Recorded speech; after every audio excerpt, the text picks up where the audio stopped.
ଯେମିତି କହିଲେ ସେମିତି ମୁଁ କହିପାରିବି ଆପଣ ଯଦି ଶିକ୍ଷକ ମୁଁ ହେଉଛି କୃଷକ। ହଁ ଆଜ୍ଞା, ଏମିତି କେହି ଦୁନିଆରେ ନାହିଁ ଯେ ନ ଖାଉଛି।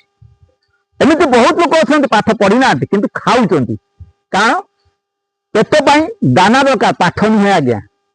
ତ ବହୁତ ଲୋକ ଅଛନ୍ତି ପାଠ ନ ପଢି ମଧ୍ୟ ଦାନା ଖାଉଛନ୍ତି, ଭାତ ଖାଉଛନ୍ତି, ରୁଟି ଖାଉଛନ୍ତି, ତାଙ୍କ ପେଟ ଭରୁଛି।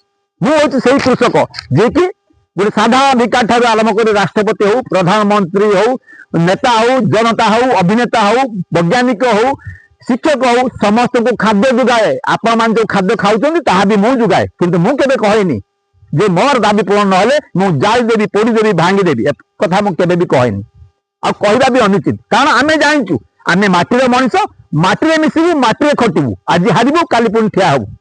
କିନ୍ତୁ ଆମେ କେବେ କହିବୁନି ଯେ ଆମେ ଜାଳିଦେବୁ ବୋଲିକି। ଏପରି ନକାରାତ୍ମକ କଥା କାହିଁକି